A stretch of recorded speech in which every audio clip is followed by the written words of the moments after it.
준스웨이 텐밍, 샤오ren웨이, 싱파 군자의 천명, 소위 뇌형벌이라 하였습니다. 군자는 하늘의 도리를 두려워하지만 소위는 오직 형벌만을 두려워합니다. 오늘 우리가 다룰 주제, 선거 조작 의혹으로 국제기구에 제소된 정권의 불안과 공포는 바로 이 말과 맞닿아 있습니다. 정권은 스스로 정의와 진실을 두려워하지 않고 오히려 국제사회의 제재와 고발만을 두려워하기에 내적으로 붕괴할 수밖에 없습니다. 여러분 끝까지 시청하시고 진실을 꿰뚫는 통찰을 놓치지 않으시려면 꼭 구독과 좋아요로 함께 해주시기 바랍니다. 선거 조작 의혹으로 국제기구에 제소된 정권과 관련자들이 어떤 불안과 공포의 과정을 겪는지, 베네수엘라, 브라질 기타 해외에서는 어떤 처벌을 받았을까요? 1단계는 제소 점프 파이팅 불안의 씨앗 단계입니다. 베네수엘라 차베스 마두로 정권은 선거 직전부터 OAS 미주기구와 유럽연합의 감시단을 배제하거나 제한했는데, 이는 이미 부정선거 조사가 국제화될 것을 두려워했기 때문입니다. 정권 내부에서 정보 통제 강화, 내부 배신자 색출이 시작되고 고위 관리들은 혹시 내 이름이 보고서에 들어가나 라는 불안을 느낍니다. 브라질 룰라와 지우마 정부 시절에도 국제 NGO와 언론이 투표 시스템 불투명성을 문제 삼으면서 정치 엘리트들은 조기부터 사법 리스크와 국제 망신을 의식해 사전 방어 전략을 꾸몄습니다. 2단계는 제소 직후 포스트 파이팅 충격과 혼란 단계입니다. 베네수엘라 2011년 총선 부정 의혹이 OAS와 UN에 제소되자 정부 고위층은 즉각 출국을 자제했고 가족들의 해외 체류 계획도 줄줄이 취소되었습니다. 국제기구 문서에 마두로 정권 고위 관리라는 문구가 등장하는 순간 내부에서는 언제 제재 리스트에 오를지 모른다는 공포가 퍼졌습니다. 브라질 대법원 판결과는 별개로 국제 언론과 기구들이 부패 선거 결탁 문제를 다루자 정치인들은 외국 자산 비자 문제를 의식하여 변호사 고용, 해외 은닉 재산 이동 시도, 가족 이민 검토 등 방어적 행동을 보였습니다. 3단계는 국제적 조사와 청문회 과정 압박과 고립 단계입니다. 베네수엘라 OAS UN 인권이사회 청문회에 증인들이 출석하자 내부 관리들은 배신자 색출 보복 공포로 서로를 불신했습니다. 동시에 국제 언론이 보도하자 이미 세계적 범죄자 이미지가 굳어진 것 아니냐는 절망감이 확산되었습니다.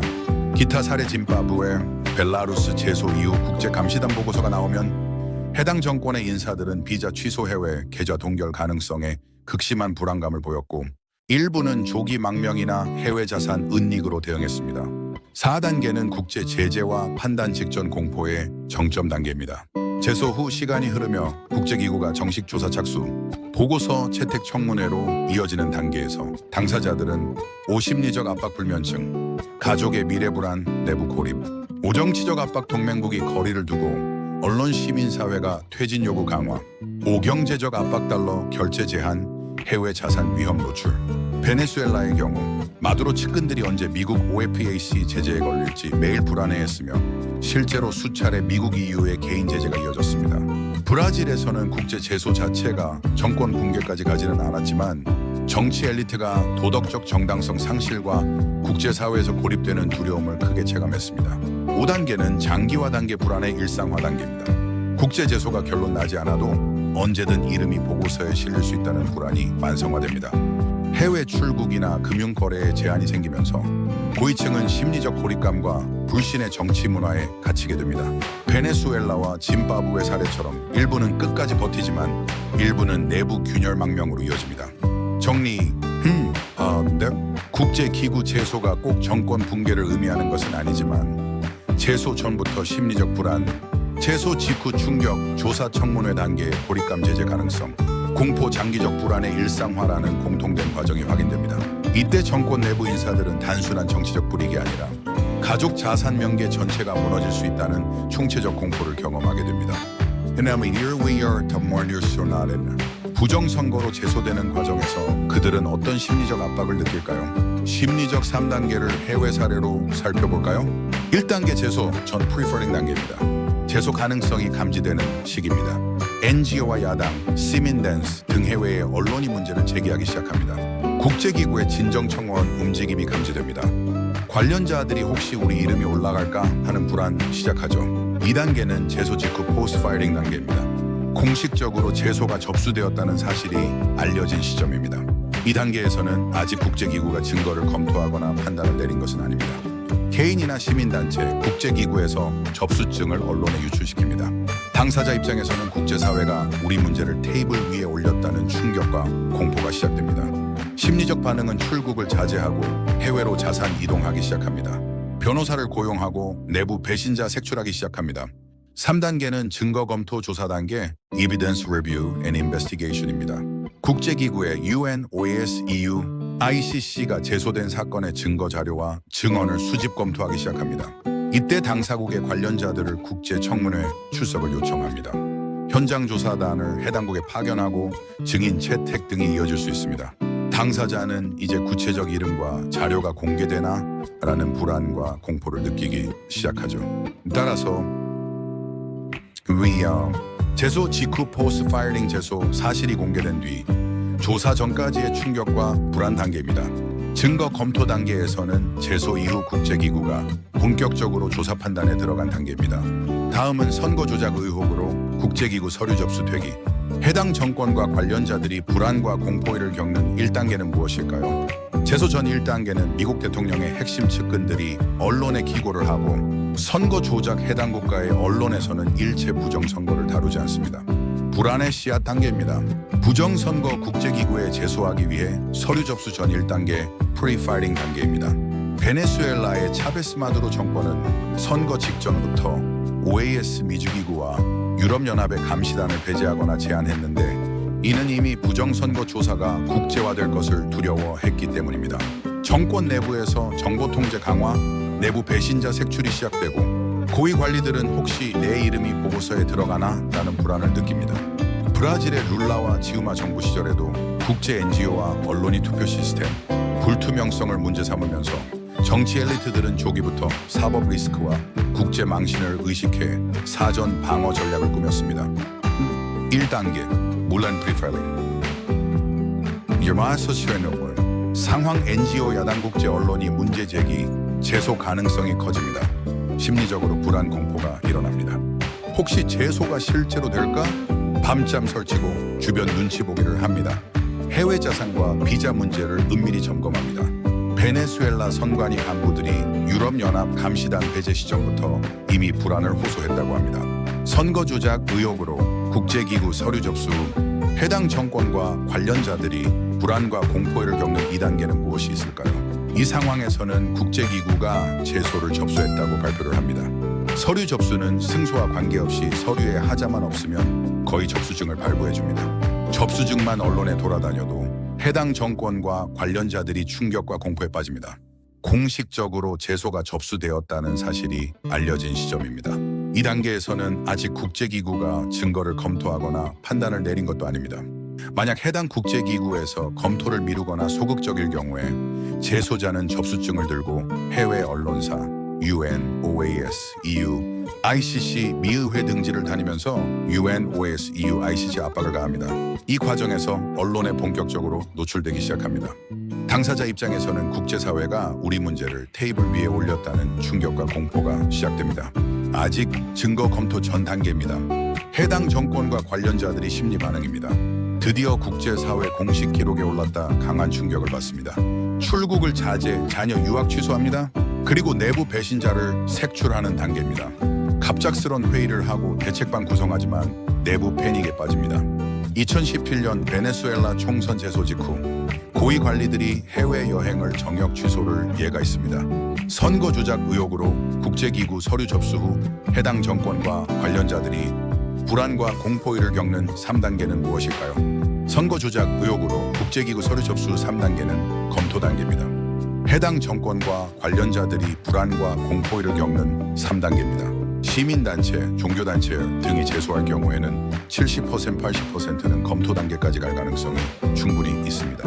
3단계, 공포 에비던스 리뷰 앤 인베스티게이션 단계입니다. 상황 국제기구가 증거 증언을 수집, 청문회 개최, 보고서 작성. 해당 정권과 관련자들은 이제 내 이름이 나올 수도 있다라는 강박관념에 스트레스를 받습니다. 불면과 과민 반응으로 동료를 배신자로 의심하고 동료 불신이 확대되는 단계입니다. 가족의 안전자산 동결 가능성의 공포 극대화. 예를 들면 짐바브웨, 벨라루스 관리들이 UN 인권 보고서 발표 직전 대거 해외 자산 이동한 예가 있습니다. 마지막으로 선거 조작 의혹으로 국제기구에 제소, 서류가 접수되기 해당 정권과 관련자들이 불안과 공포를 겪는 4단계입니다. 국제기구의 UN, OAS, EU, ICC가 제소된 사건에 증거 자료와 증언을 수집 검토를 하기 시작하고 해당 정권의 관련자들을 국제청문회에 출석을 요구합니다. 이때 국제청문회 소집, 현장조사단 파견, 증인 채택 등이 이어질 수 있습니다. 4단계는 체념, 생션 롱텀 단계입니다. 상황은 보고서, 채택과 제재, 그리고 비자 제한과 국제 여론 고착화되는 단계입니다. 해당 정권과 관련자들이 끝났다는 무력감, 체념, 에 빠집니다. 해외 망명을 시도하고 은닉 재산을 확보합니다. 신심, 내부 분열은 심화되고 일부는 양심 선언과 회개와 증언으로 전향을 하고 일부는 강경 대응합니다. 예를 들면 마두로 정권 측근 일부는 제재 후 국제형사재판소에 협조를 시한 예가 있습니다. 2025년 3월 6일자로 한국의 문화일보 보도에 따르면 선관위 경력 채용 5명 중 1명이 친인척 사무총장, 특혜 채용자들 스스로 사퇴해 주기리라는 기사 보도되었다. 목적이 무엇일까요? 이 구조는 단순한 채용 비리가 아니라 조직 내부의 비밀을 유지하기 위한 방패, 막 역할을 하는 전형적인 폐쇄적 네트워크의 형태라는 의혹을 면할 길이 없습니다. 그러나 국제기구의 선거 조작으로 제소되는 순간 이 폐쇄적 네트워크에서도 배신자 위슬블로어가 나올 가능성은 높습니다. 이유는 심리적 불안의 압력이 각자 다르게 작용하기 때문입니다. 다음과 같이 추론이 가능합니다. 첫째, 비밀 유지와 충성심 확보 가능성입니다. 오혈연으로 묶어놓으면 내부 고발 가능성이 낮아지기 때문입니다. 오피가 섞였으니 비밀을 지킬 것이라는 심리적 담보입니다. 둘째, 권력 네트워크 강화를 위한 가능성이 있을 수도 있습니다. 오친인척 채용으로 사적으로 권력망을 구축하고 향후 정치사법적 위기에 방패막이 역할 가능할 수도 있습니다. 셋째, 경제적 이익과 특혜 배분 가능성을 추론할 수 있습니다. 보고 연봉과 안정적 직장 배분으로 친인척 생계 보장이 가능합니다. 5위를 통해 사적 본바오엔과 권력 지속 가능성 확보도 가능합니다. 넷째, 책임 분산과 충격 완화를 위한 가능성입니다. 오비리가 터져도 조직적 문제로 돌리고 개인적 책임 회피 가능합니다. 결론적으로 선관위원장이 얻는 건 조직 내부의 절대적 충성, 비밀, 유지, 가족 측근 보호, 권력 장기화 수단입니다. 하지만 역설적으로 국제 제소라는 외부 압력이 걸리면 이 네트워크는 불신과 배신으로 붕괴될 가능성이 오히려 더 큽니다. 선관위가 직원을 부정 채용한 국가 토퍼4는 어느 나라일까요? 첫 번째는 베네수엘라의 마두로 정권입니다.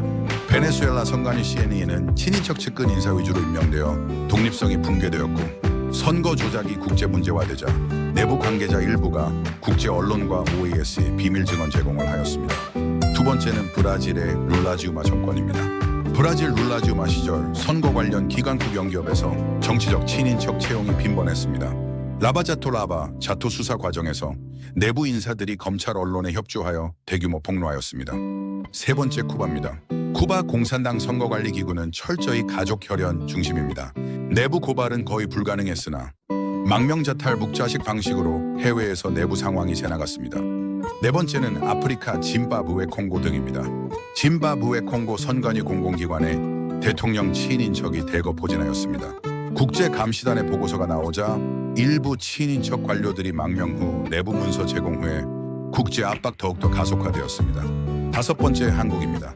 2025년 3월 6일자로 한국의 문화일보 보도에 따르면 선관위 경력 채용 5명 중 1명이 친인척 사무총장, 특혜 채용자들 스스로 사퇴해 주기리라는 기사 보도되었다. 목적은 내부 비밀 유지, 충성심 확보, 권력 장악 의혹입니다. 여기 놀라운 공통점을 발견할 수가 있습니다. 혈연과 인척 네트워크는 단기적 방어벽이 되지만 막상 국제 제소가 시작되면 오히려 배신자가 더 쉽게 발생합니다. 왜냐하면 친인척은 전문 관료보다 충성심이 약하고 본인과 가족 생존을 우선시하기 때문입니다. 국제선거조작기구의 제소 전 제소 후 선관위 부정 채용, 친인척 구성원들의 5단계 심리 변화 외국의 사례입니다. 헤이더룸 1단계 제소 전 단계입니다. 불안의 시작 단계입니다. 혹시 이번에 우리 조직이 제소될까? 가족 지인 중심으로 뭉쳐서 괜찮다. 다 덮일 거다라는 자기 합리화를 합니다. 그러나 자녀 배우자의 미래 입시, 해외 유학, 취업 등을 생각하면서 은근히 불안이 쌓입니다. 2단계는 제소 직후 서류 접수 단계입니다. 충격 단계입니다. 시민단체, 종교단체, NG가 서류를 접수 시에는 서류에 하자가 없는 한 거의 100% 이상 접수증 발부합니다. 이들은 국제기구의 로고가 인쇄된 접수증과 접수번호를 들고 다니면서 본격적으로 국제 언론에 호소하기 시작하면 보도하지 않을 수 없습니다. 또한 이제 국제기구가 접수증을 발표합니다. 이제 국제적으로 기록이 남는다는 충격을 받습니다. 내부에서는 누가 내부 문서를 흘렸나 색출 분위기입니다. 친인척들끼리도 의심이 시작되고 형부가 흘린 거 아니야? 사촌이 기자랑 얘기한 거 아니야? 불신이 확산하는 단계입니다. 3단계는 증거 검토 단계, 공포 단계입니다. 국제기구가 해당국의 관련자들에게 자료 요구하고 청문회 준비를 해야 합니다. 실명이 노출되고 증언이 노출되면 공포에 휩쌉니다. 친인척 채용자는 대부분 전문성이 부족하기 때문에 압박받으면 다른 직원보다 오히려 더 쉽게 진술하고 제보한 해외의 사례가 있습니다. 내가 말하지 않으면 내가 희생양 된다는 두려움 속에서 선제적 배신이 발생하기 마련입니다. 4단계는 제재 청문회 직전 공포의 절정 단계입니다. 국제기구에서 청문회 출석을 해당 국가의 관계자에게 요구하면 불안과 불면증으로 잠을 자지 못합니다. 해외 자산, 유학비자 문제가 막히는 순간 친인척들은 가족 단위로 불안정에 빠집니다. 내부 결속이 깨지고 일부는 비밀 녹음과 문서가 외부로 전달되기도 하고 이때부터 양심 선언이 터지기 시작하는 단계입니다. 내가 먼저 협조해야 보호받는다는 계산이 작동하고 배신자가 본격적으로 등장하기 시작하는 단계입니다. 이때 친인척이 제일 먼저 등장하기 시작합니다. 5단계 장기화 체념과 분열 단계입니다. 국제조사는 단기에 끝나지 않고 수년간에 걸쳐 장기화됩니다. 이때 언제까지 숨길 수 있을까 고민을 합니다. 내부적으로는 서로를 밀어내는 책임 전가가 심화됩니다. 일부는 자발적 망명, 일부는 언론과 접촉, 일부는 조직에 남아 끝까지 방어하지만 이미 조직은 붕괴된 후입니다. 결국 혈연과 친인척으로 얽힌 폐쇄적 네트워크도 국제적 압력 앞에서는 와해됩니다.